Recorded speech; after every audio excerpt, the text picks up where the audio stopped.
हिंदू धर्म में अंतिम संस्कार के बाद नहाना क्यों जरूरी है? कुछ नियम सनातन होते हैं जो सभी प्रकार के लोगों पर लागू होते हैं। ऐसा ही एक नियम है कि अंतिम संस्कार के बाद स्नान बहुत जरूरी है। आइए आज इसके बारे में जानते हैं। धर्म शास्त्रों का कहना है कि शव यात्रा में शामिल होने और अंतिम संस्कार के मौके पर उपस्थित रहने से इंसान को कुछ देर के लिए ही सही लेकिन जिंदगी की सच्चाई की आभास होता है। जब शमशान जाने के आध्यात्मिक लाभ हैं, तो वहां से आकर तुरंत नहाने की जरूरत क्या है? ये सवाल अधिकतर लोगों के मन में आता है।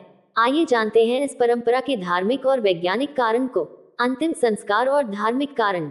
शमशान भूमि पर लगातार ऐसा ही कार्य होते रहने से एक प्रकार की नकारात्मक ऊर्जा का प्रवाह बन जाता है जो कमजोर मनोबल के इंसान को हानि पहुंचा सकता है।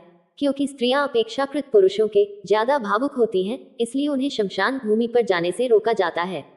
दाह संस्कार के बाद भी मृतात्मा का सूक्ष्म शरीर कुछ समय तक वहां उपस्थित होता है, जो अपनी प्रकृति के अनुसार कोई हानिकारक प्रभाव भी डाल सकता है।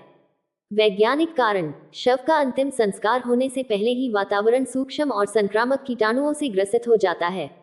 इसके अलावा मृत व्यक्ति भी किसी संक्रामक रोग से ग्रसित हो सकता है, इसलिए वहां पर उपस्थित इंसानों पर किसी संक्रामक रोग का असर होने की संभावना रहती है। जबकि नहा लेने से संक्रामक कीटाणु आदि पानी के साथ ही बह जाते हैं। इन कारणों से हमें शव यात्रा के बाद जरूर नहाना चाहिए। इसके बाद ही फिर हमें कुछ कार्य आगे के करने चाहिए। दोस्तों,